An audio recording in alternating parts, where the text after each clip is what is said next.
बहुत समय पहले की बात है। गोपाल नगर गांव में एक अमीर जमींदार रहता था। उसे अपने पैसों पर बड़ा घमंड था। जितने अधिक पैसे उसके पास थे, उतना ही वह कंजूस भी था।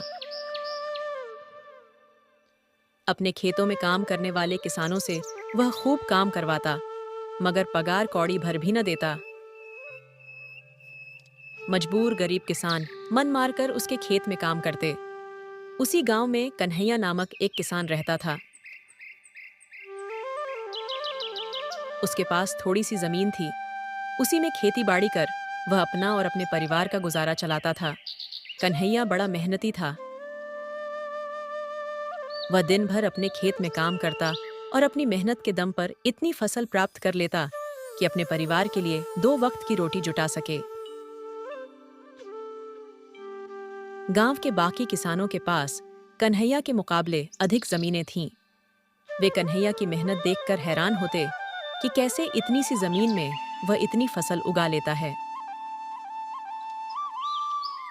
एक साल गांव में भयंकर सूखा पड़ा। बिना बारिश के खेत खलिहान सूखने लगे। गरीब किसानों के पास सिंचाई की कोई व्यवस्था न थी। वे सिंचाई के लिए बारिश पर ही निर्भर थे।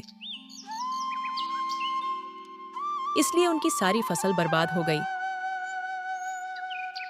कन्हैया के साथ भी यही हुआ। अपने छोटे से खेत में वह किसी तरह अपने परिवार का पालन पोषण कर रहा था। अब उनके सामने भूखों मरने की नौबत आ गई।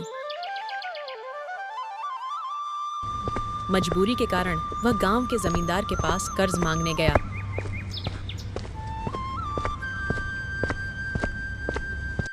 जमींदार कंजूस तो था।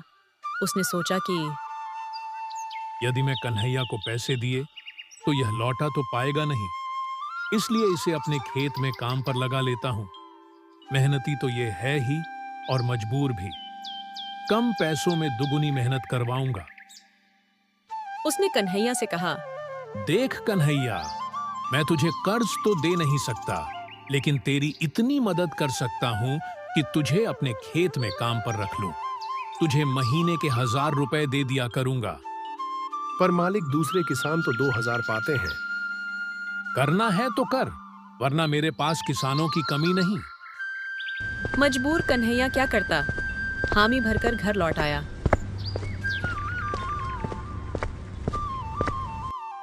अगले दिन से जमींदार के खेत में काम करने लगा। मेहनती तो वह था ही। वह खूब मेहनत और लगन से काम करता। उसने 4 महीने का काम 2 महीने में ही कर दिया। ये देख जमींदार बहुत खुश हुआ, लेकिन इसके मन में मक्कारी जाग उठी। उसने सोचा कि 4 महीने का काम तो इसने 2 ही महीने में कर दिया। क्यों ना इसे निकाल दूं? इससे मेरे 2 महीने के पैसे बच जाएंगे। उसने कन्हैया को बुलाया और उसके 2 महीने के पैसे देकर कहा, कन्हैया, यह ले तेरे पैसे। कल से मत आना, अब मुझे तेरी जरूरत नहीं। ये सुनकर कन्हैया परेशान हो गया। बड़ी मुश्किल से उसका घर चल रहा था।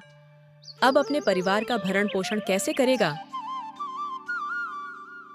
वह जमींदार के सामने गिड़गिड़ाने लगा कि उसे काम से न निकाले, लेकिन जमींदार ने उसकी एक न सुनी और उसे काम से निकाल दिया। कन्हैया आंखों में आंसू लेकर घर लौट आया। चिंता से रात भर उसे नींद नहीं आई। सुबह उठकर उसने फैसला किया कि वह फिर से जमींदार के पास जाएगा और उससे विनती करेगा कि उसे वापस काम पर रख ले। वह जमींदार के घर के सामने जाकर बैठ गया। सुबह उठकर जब जमींदार अपने घर से बाहर निकला तो कन्हैया को घर के सामने बैठा हुआ देखा। उसने कन्हैया से पूछा, क्या हुआ कन्हैया, क्यों आया है? कन्हैया जमींदार की पैरों पर गिर पड़ा और गिड़गिड़ाते हुए बोला, मुझ पर दया कीजिए मालिक, मुझे काम पर रख लीजिए। मेरा परिवार भूखा मर जाएगा। जमींदार ने उसकी एक न सुनी और उसे धक्के मार के वहां से निकाल दिया। कन्हैया उस समय तो वहां से चला गया, लेकिन अगली सुबह फिर सेठ के घर के सामने जाकर बैठ गया। जमींदार ने उसे फिर बुरा भला कहकर भगा दिया।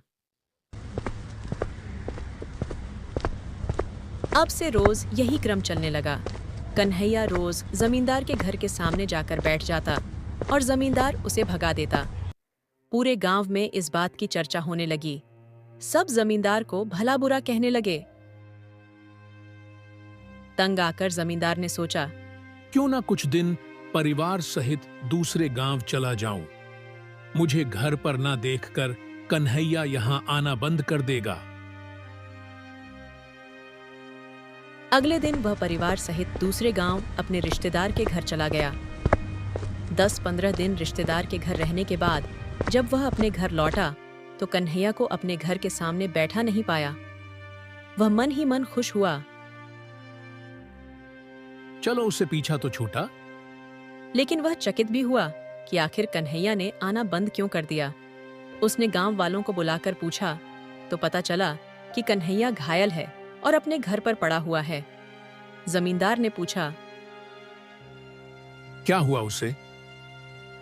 एक ने जमींदार से कहा, मालिक, आप जब दूसरे गांव चले गए थे तब भी कन्हैया आपके घर के सामने बैठा रहता था। एक दिन आपका खाली घर देखकर कुछ चोर चोरी करने के इरादे से आपके घर में घुसे, लेकिन वे कन्हैया की नजर में आ गए। कन्हैया अपनी जान की परवाह न कर उनसे उलझ गया और उन्हें भगा दिया। उनके बीच हुई हाथपाई के कारण कन्हैया घायल हो गया। ये जानकर जमींदार को खुद पर शर्म आने लगी कि उसने कन्हैया के साथ कितना बुरा किया। लेकिन इसके बाद भी कन्हैया उसके घर चोरी होने से बचाने के लिए चोरों से उलझ गया।